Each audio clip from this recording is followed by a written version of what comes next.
Seja bem-vindo ao podcast Alimentação Saudável. O meu nome é Mafalda Rodrigues de Almeida, sou nutricionista, fundadora da Levit e autora de 3 livros de receitas. Por aqui vamos falar de todos os temas quentes relacionados com alimentação saudável, nutrição e estilo de vida. Vou receber convidados especialistas em temas como a organização das refeições, as boas práticas para a redução do desperdício ou o impacto que a alimentação tem no crescimento e no desenvolvimento. Quero que este podcast venha simplificar as suas escolhas alimentares e que lhe dê as ferramentas necessárias para que tenha uma alimentação mais nutritiva e completa. Olá e sejam muito bem-vindos a mais um episódio do nosso podcast. Hoje temos aqui a Laira connosco novamente para falar sobre sexualidade e vamos abordar alguns dos temas que ficaram pendentes desde o mês passado, não é, Laira? Vamos falar um bocadinho primeiro sobre quais é que são assim, as principais razões que levam uma pessoa a procurá-la para a questão da sexualidade e se, por exemplo, a dor no ato sexual, se é realmente uma preocupação. Olá, Mafalda, obrigada por me chamar de novo, é muito bom estar aqui. E no começo, quando eu comecei a trabalhar, mais ou menos há uns 15 anos, as mulheres me procuravam muito mais por causa da incontinência urinária. Era incontinência, grávidas e pós-parto. Nos últimos 5 anos, isso tem mudado bastante, o que me deixa muito feliz. As mulheres já estão muito mais preocupadas com a sexualidade e acaba por ser a primeira queixa que elas vêm procurar. E sim, ainda é a dor a queixa principal dessas mulheres. Ok. E eu vi uma frase no seu Instagram que me despertou imensa atenção, que foi: períneo forte, orgasmos intensos. Podemos falar um bocadinho sobre as diferenças entre prazer e orgasmo? No episódio passado acho que nós tentámos abordar um bocadinho assim mais por alto isso, mas gostava de perceber de que forma é que eles se relacionam, por exemplo, com a libido. Na sexualidade, nós tentamos didaticamente dividir a sexualidade em 3 fatores. O primeiro é o desejo ou a libido. Depois o prazer e depois o orgasmo. Então, seria o desejo, a excitação, o prazer e o orgasmo. Essas 4 fases da sexualidade. O desejo é cognitivo. O desejo é aquilo que nós queremos, é aquilo que nós pensamos. As pessoas não sabem muito que nós podemos trabalhar o nosso desejo. Mais uma vez, é como na gastronomia. Quanto mais eu pensar num alimento, quanto mais eu pensar aquele bolo de chocolate com aquela calda de chocolate, mais eu vou querer aquele bolo de chocolate. Porque eu sei que eu gosto de bolo de chocolate. Então, é uma coisa que eu vou querer comer. Na sexualidade, nós podemos treinar o nosso desejo. Nós podemos pensar mais no ato sexual em si, na nossa sexualidade, nós podemos nos estimular com o toque, com a visão, vendo filmes, então nós conseguimos trabalhar o nosso desejo. Depois do desejo vem o prazer. Depois do desejo vem a fase da excitação. Não quer dizer que isso seja uma linha reta. Então, eu posso primeiro ficar excitada, eu posso me estimular fisicamente e daí estimular o meu desejo. Os primeiros a descreverem a resposta sexual foram Master e Johnson. E eles falaram que tinha a fase da excitação, o platô e o orgasmo. Depois veio Kaplan junto com Master e Johnson e disse que isso estava errado, que primeiro tinha o desejo. E, na minha opinião, isso é uma das coisas que mais prejudica, principalmente a sexualidade da mulher, porque a grande maioria das mulheres ficam à espera de ter esse desejo. E esse desejo inicial, esse desejo responsivo, ele acaba na fase da paixão. Todo mundo fala, quando conheci o meu namorado, ou conheci minha namorada, no começo do nosso relacionamento, nós tínhamos relações sexuais todos os dias, até mais de uma vez por dia, agora é uma vez por semana, 2 vezes por semana. Isso é completamente normal, porque na fase da paixão, nós temos mais esse desejo responsivo. Depois nós podemos trabalhar esse desejo. Então, essa linha de que primeiro vem o desejo, depois a excitação, depois o platô, depois o orgasmo e a resolução. Nós não pensamos mais assim. Nós pensamos que a resposta sexual ela é cíclica. Então, eu posso estimular esse desejo. Depois vem a fase da excitação. A fase da excitação é o nosso corpo se preparando para o ato sexual. São as mudanças mesmo do nosso corpo. Mais uma vez, comparando a gastronomia, é quando a nossa boca enche de saliva e eu quero aquele alimento. Então, no homem, o que é mais claro é a ereção e na mulher o que é mais claro é a lubrificação. Algumas mulheres têm a diminuição da lubrificação. Pode acontecer no pós-parto, durante a amamentação. Então, é importante a gente explicar para as mulheres que estão amamentando que é muito normal a lubrificação diminuir nessa fase. Então, nós podemos ter lubrificantes em casa.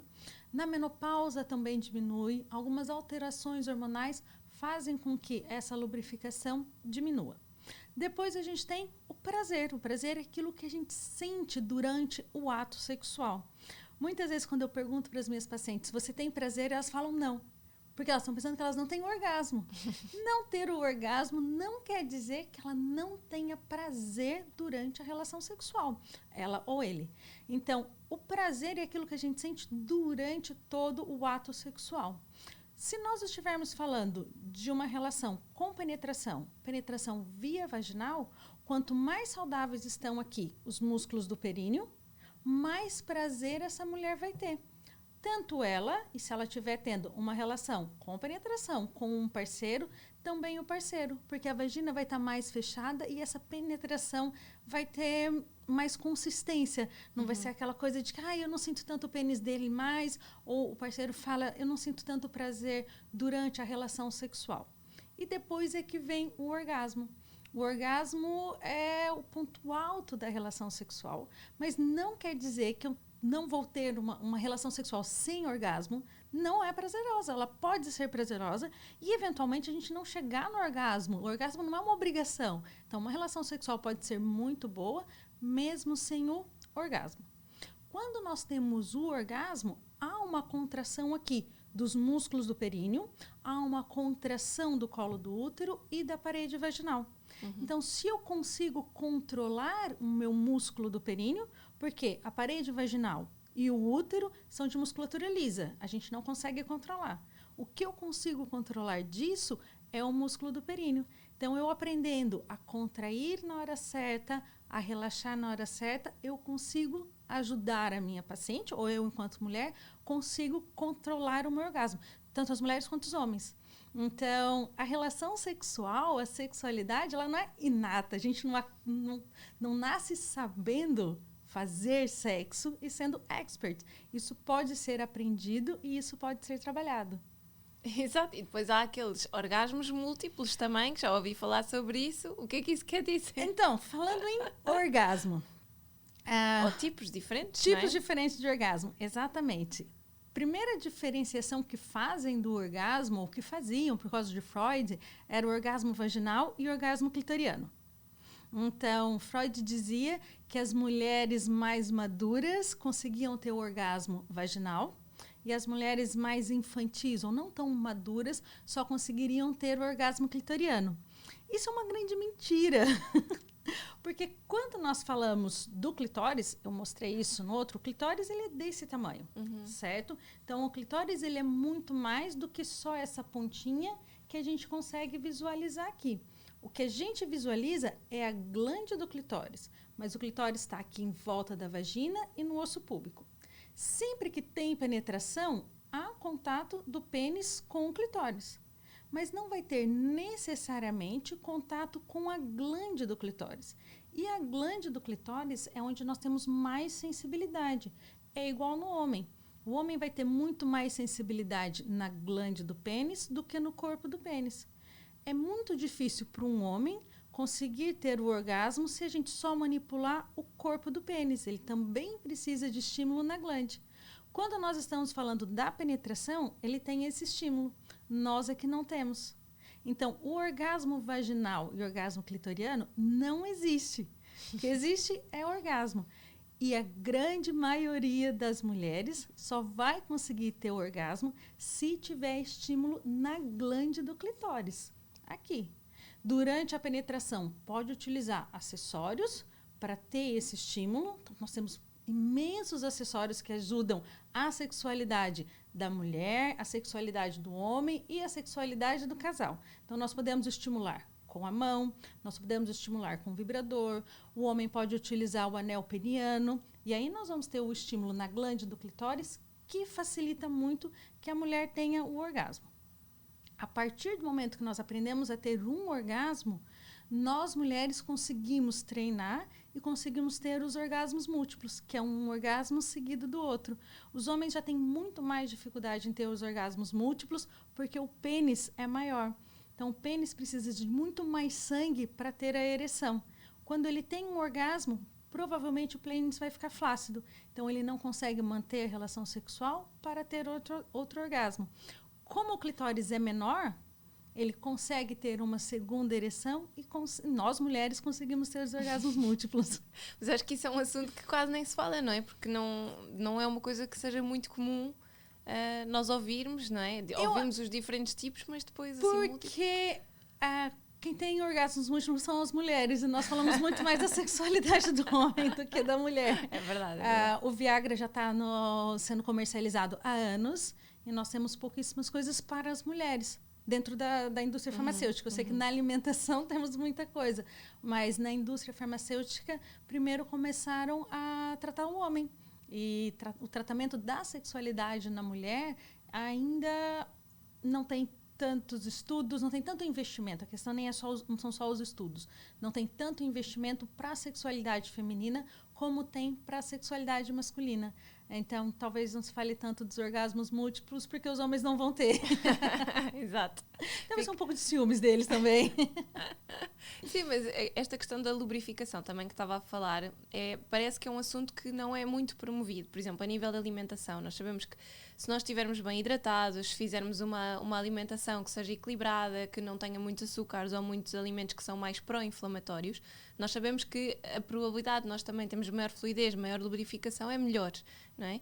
E realmente a lubrificação é muito importante quando se fala de saúde e de sexualidade, não é? A lubrificação, ela é importante, mesmo que não se fale da sexualidade, porque a lubrificação dos olhos, quando os nossos olhos estão secos, com o aumento da poluição, nós temos os olhos mais secos, a gente vai piscar, é super desagradável. Alguns medicamentos que levam a boca seca, é muito desagradável ter a boca seca, porque quando nós falamos da mucosa, os olhos, a boca, a narina e a vagina, se ela não tiver lubrificação, como ela tem sempre movimento, esse movimento leva à dor. Então, mesmo que não seja para sexualidade, a lubrificação vaginal ela é muito importante para a qualidade de vida da mulher. Na sexualidade, ela é indispensável. Ter uma penetração sem lubrificação e mesmo carícias, quando nós queremos, mesmo que não tenha lubrificação, só fazer carícias aqui na vulva, que é do lado de fora. Se não tiver nenhuma lubrificação, isso vai ser muito desagradável. Então, sim, a lubrificação é muito importante e não falamos disso. Por exemplo, a grávida no pós-parto, a mãe, ela vai ter a diminuição da lubrificação por causa da amamentação. Isso é natural, isso é fisiológico. E quase ninguém prepara essa mulher para falar, tá tudo bem, isso vai passar. Usa um lubrificante, muda a sua alimentação, que isso vai passar, tá tudo bem, não tem problema. E elas vêm achando que elas não têm mais desejo, porque elas não têm lubrificação. E uma coisa não tem a ver com a outra. Mas, claro, se elas tentarem ter uma relação sexual sem lubrificação, vai doer. Sim. E o que você vai fazer? A não ser que você seja sadomasoquista, eu não gosto de falar que a dor na sexualidade está errado. Porque nós temos os sadomasoquistas e eles gostam disso. Então, nada é errado dentro da sexualidade, desde que quem esteja participando seja adulto, esteja consciente daquilo que está fazendo e esteja consentindo. Então, não há certo, não há errado dentro dessas 3 regras. Para quem não quer sentir dor, é muito desagradável. E se eu não quero sentir dor, o que eu começo? A não querer o ato sexual, porque aquilo vai me levar à dor. Exato, porque isso no fundo não é ter sensibilidade a mais, não é? É alguma inflamação, é a fricção, não é? Que no fundo não havendo lubrificação que causa essa dor. Vai causar dor. Mas com os tratamentos que a Lara faz, consegue aumentar a sensibilidade para que haja mais prazer. Com o tratamento, a reabilitação de um músculo, ela é dividida em 3 fases. Primeiro nós temos a fase do ensino, tanto da contração quanto do relaxamento. Depois nós temos a fase da coordenação ou agilidade muscular. E por último nós vamos ter a fase da hipertrofia ou das alterações metabólicas. Quando eu estou começando a tratar, que eu estou aprendendo a contrair e a relaxar, eu já ajudo muito as mulheres que têm dor na relação sexual. Porque grande parte das vezes essa dor é causada pela falta de relaxamento.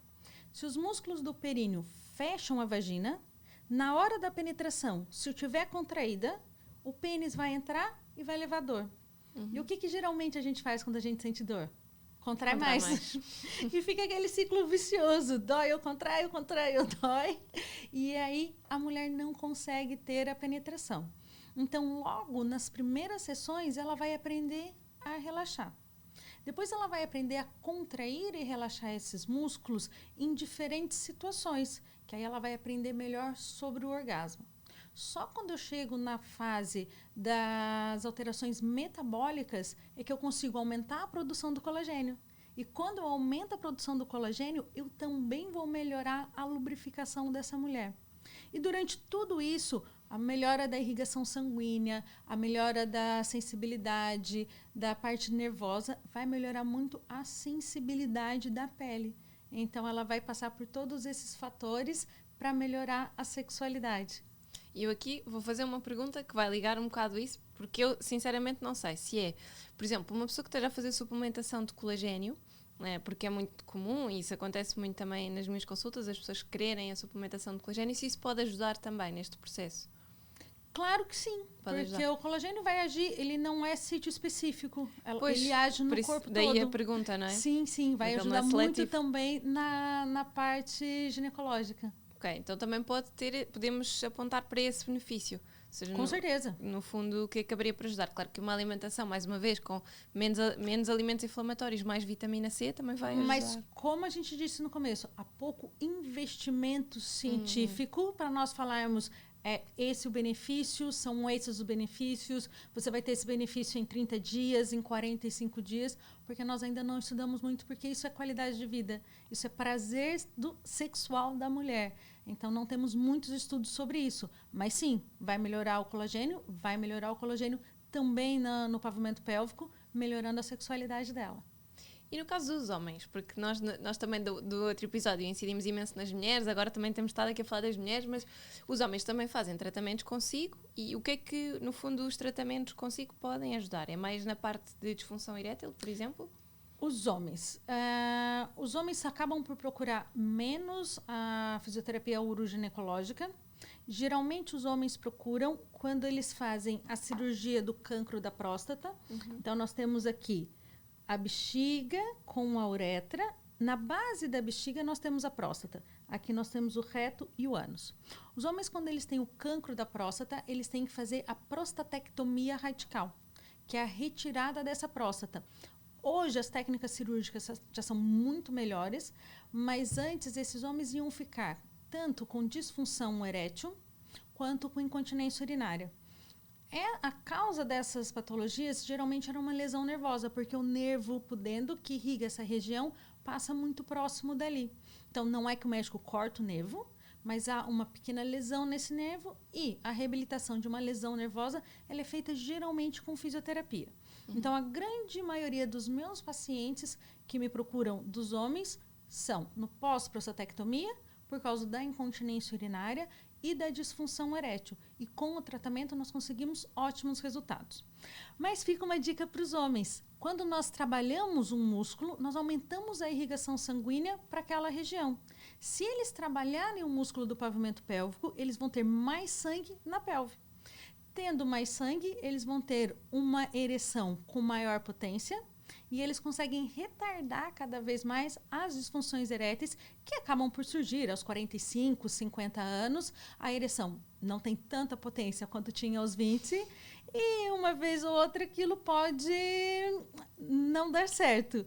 Então, com a reabilitação perineal, eles conseguem ou melhorar a potência da ereção ou nós podemos tratar mesmo uma disfunção erétil.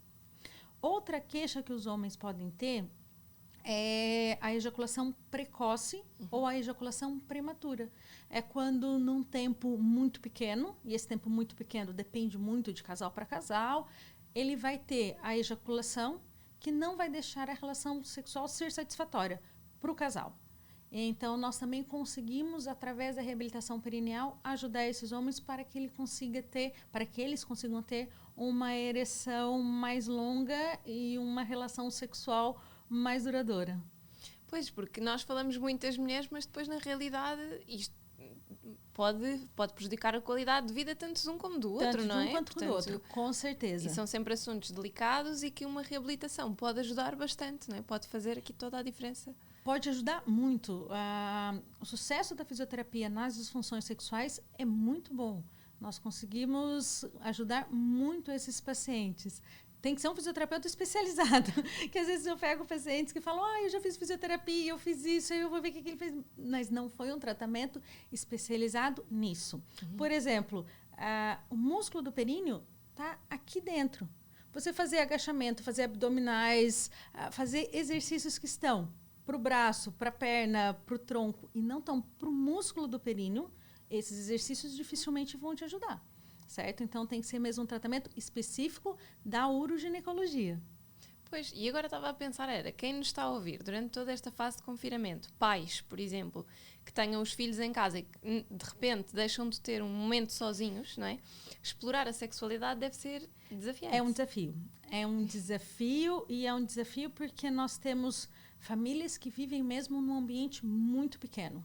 E não poder sair de casa, tá tanto tempo junto, é um desafio para a sexualidade. Então, tem que ter o cuidado para não expor as crianças e também o cuidado com o casal para eles manterem a sexualidade.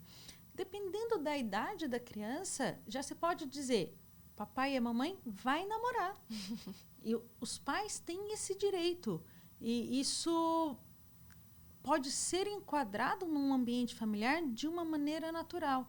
Você não precisa explicar para o seu filho o que você vai fazer, mas você pode explicar, agora é a hora do papai e da mamãe, ou do papai e do papai, ou da mamãe e da mamãe, tranquilo, mas os filhos podem crescer entendendo que os pais têm o direito ao seu tempo íntimo, só do casal. Então, isso pode ser explicado. Sim, claro. E tem que ser promovido, não é? Porque senão... Tem que ser, mais uma vez, eu não gosto. A sexualidade não é uma obrigação. É a mesma coisa, eu não tenho que comer saudável.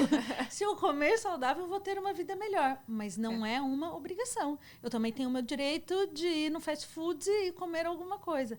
Então, não é obrigado. Mas o casal que quer manter uma sexualidade ativa, saudável e satisfatória, ele tem esse direito. Isso é que é importante mostrar. Vocês não estarão sendo maus pais se vocês deixarem os filhos por 40 minutos, claro, que idade tem esses filhos, e vocês explicarem, é o horário da mamãe e do papai, do papai e do papai, da mamãe e da mamãe, mas é o nosso horário de estarmos juntos. Eu adoro falar dos meus pais, e os meus pais sempre tiveram uma sexualidade muito saudável. Entender que uma sexualidade muito saudável, eu estou longe de falar da vida sexual deles, que eu não quero saber. Mas os meus pais, uma vez por mês, iam dormir fora. No Brasil, nós temos muitos motéis, utilizamos muitos motéis de uma maneira muito mais regular do que é utilizada aqui em Portugal.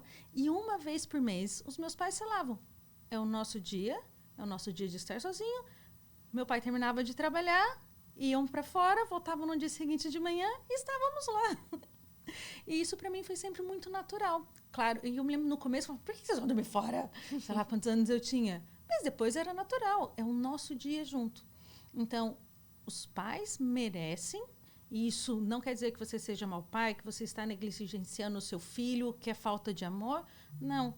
Antes de ter aquela família, na grande maioria das vezes, havia o casal. E quando as crianças chegam, geralmente, se você não continuar cuidando do casal, depois mais frente vai falar, o casamento não deu certo, ou o casal não está feliz, e pôr a culpa no filho. E isso não é justo, aquela criança não teve nem a opção de falar, vou embora, aproveitem a vida, eu posso ficar aqui 1 hora sozinho. Então, sim, não é obrigatório, mas está completamente no direito deles de falar, esse momento é nosso. É aquela história de uma música por dia, não é? É uma música por dia. Comecem com uma música por dia.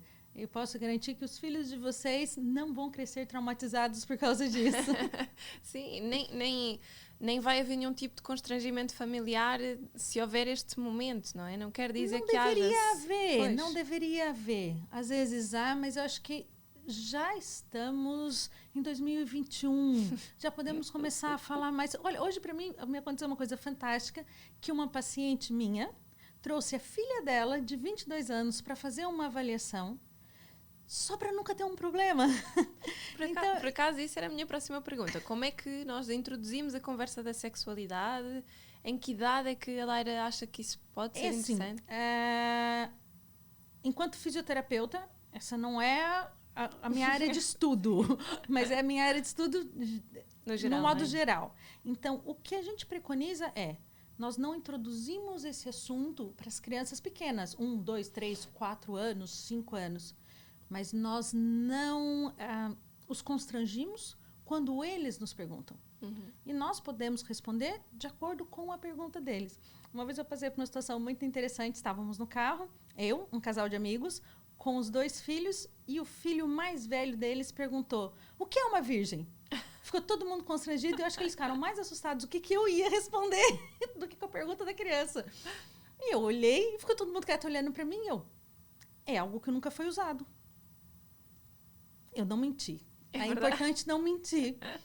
A criança pegou aquilo como verdadeiro, não me fez mais nenhuma pergunta e pronto. Tenho certeza absoluta que ele vai rir muito um dia da minha resposta. Exato.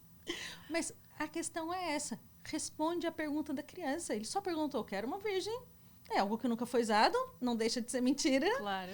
Pronto, você não precisa dar uma aula de sexualidade se ele só queria saber aquilo. Aquilo fez sentido na cabecinha dele. Conforme eles vão perguntando, nós tentamos responder da maneira mais simples, mas sem mentir. Uhum. Porque ele sempre vai ter a confiança de voltar àquela pergunta. Depois, quando nós estão 12, 13, 14 anos, onde já começam os hormônios, começa a pré-adolescência, é preciso começar a explicar. A educação sexual, ela não leva ao início precoce das relações sexuais. Muito pelo contrário.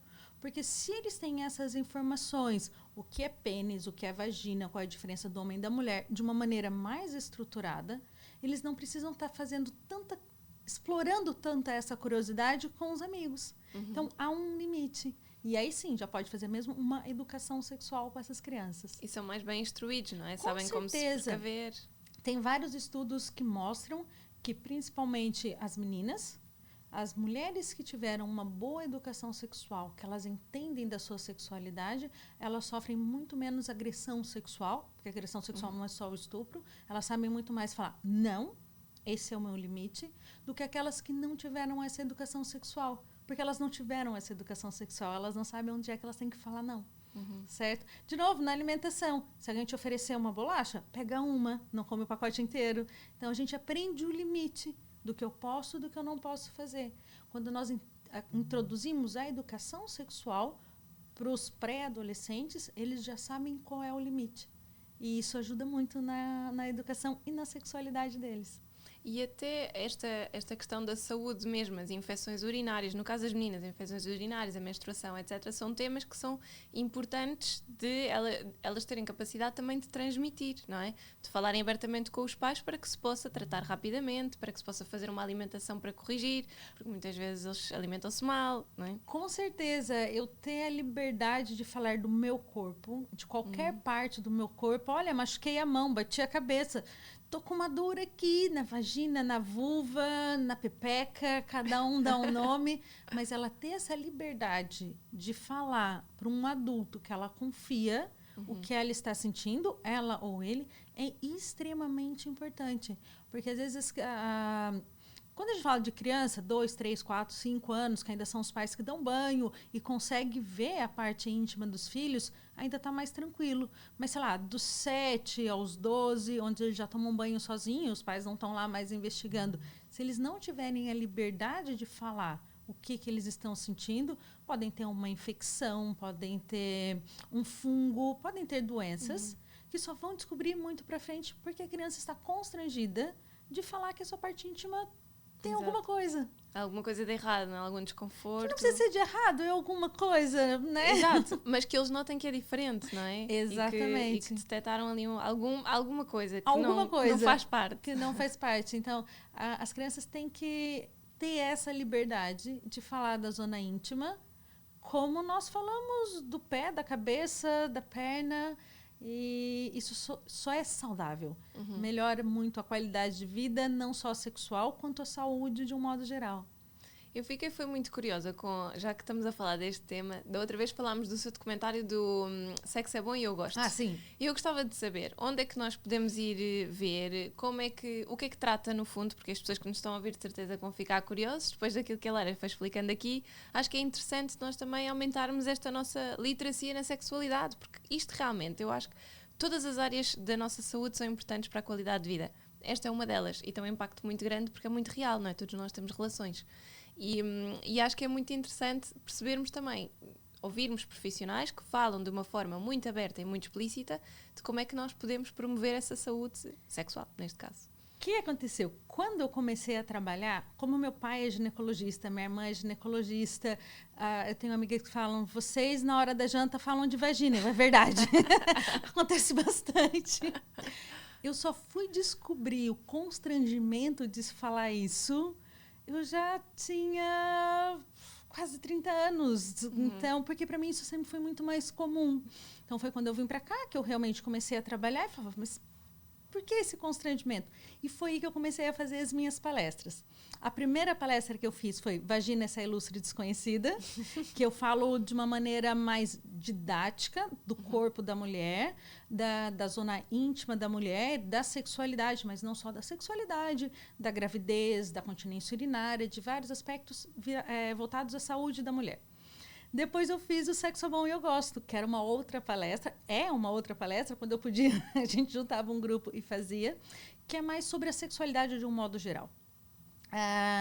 Com isso, foi a Globo que me convidou para gravar, e eu fiz e está no G1 da Globo. Mas se vocês forem no meu website, que é www.perineo.info, lá vocês conseguem encontrar tudo aquilo que eu faço, os programas de televisão, as palestras, tem bastante conteúdo.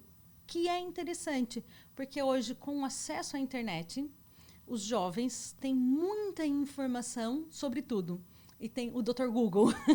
Tem muita informação sobre sexualidade. E, infelizmente, nem sempre essa é uma informação saudável. Não é certa, nem sempre é saudável. Então, ter bons conteúdos sobre sexualidade é muito importante para a nossa saúde. Então, podem encontrar no meu site, que lá vocês encontram tudo aquilo que eu faço. Eu acabei centrando tudo no meu site. Pois, isso também acontece com a nutrição, não é? Também há informação dispersa por todo lado, portanto, se houver um profissional que tem muito conteúdo de qualidade para que a pessoa possa usar como guia, é sempre uma forma ótima. A água, né? Sim. Eu tenho paciente que fala, mas eu bebo mais de 3 litros de água por dia. Isso não é bom. Aí você vai explicar que beber tanta água pode fazer mal. Não, beber água é bom. É porque a pessoa, não sei se a pessoa às tantas está à espera de se transformar numa alforreca, mas não sei. Eu não percebo, porque as pessoas vão do 8 para o 80, de beber meio litro de água por dia a beberem 3 ou 4. Eu também vejo isso todos os dias. E pode fazer mal. O simples fato de beber muita água pode fazer mal. O que eu escuto é, eu perco xixi porque eu bebo muita água. Não. Exato. Você perde xixi porque seu músculo não está segurando direito a sua uretra, não está fechando direito a sua uretra. Se você está bebendo muita água, você pode ter 2 problemas. Ou então, o contrário. Eu parei de beber água porque eu estou perdendo xixi. Portanto, você vai ficar incontinente e desidratado. Sim, é verdade, não é? Portanto, todas estas coisas são importantes para nós irmos corrigindo e aos bocadinhos irmos melhorando. Eu acho que são importantes. Claro, sou suspeita para falar que são importantes, mas eu acho que elas são importantes porque aqui a gente consegue fazer a prevenção. E a gente consegue fazer um tratamento tanto com a fisioterapia quanto com a nutrição, que é o nosso corpo se ajudar no tratamento. Para a gente não precisar chegar para uma cirurgia, para a gente não precisar chegar para um medicamento. Então, a prevenção ou tratamento conservador, ele protege muito mais o paciente. Então, eu amo a medicina, como eu falo, meu pai é médico, minha irmã é médica, tenho grandes amigos médicos. Eu acho que as cirurgias têm a sua função, os medicamentos têm a sua função, mas tem muita coisa que nós podemos fazer. Com atividade física, com fisioterapia, com psicologia, com a nutrição. Então, nós podemos preparar o nosso corpo desde pequeno para uma boa adolescência, para uma boa juventude, para chegar na menopausa, que eu já estou começando a me preparar para ela. E fazer isso de uma maneira mais saudável. Então, sim, eu acho que ter bons conteúdos ajuda bastante. Lara, agora eu vou-lhe perguntar, mas isto vai para o Patreon, já sabe, aquelas 3 dicas. Assim, se tivesse que escolher 3 acessórios que fossem os melhores para a promoção de uma boa sexualidade, quais é que escolheria? Mas não vai dizer já, porque agora vamos aguçar a curiosidade de quem nos está a ouvir para irem ao Patreon ver qual é que é a resposta da Lara. Obrigada por terem ouvido, espero que realmente tenham gostado. Nós vamos colocar aqui todos os links para conseguirem aceder aqui ao site que a Lara referiu, do perineo.info, do Instagram também, para verem estes conteúdos. Já sabem que se gostarem do nosso trabalho aqui no podcast, basta subscreverem, comentarem, avaliarem para receberem as notificações e isso ajuda-nos muito a crescer. Obrigada!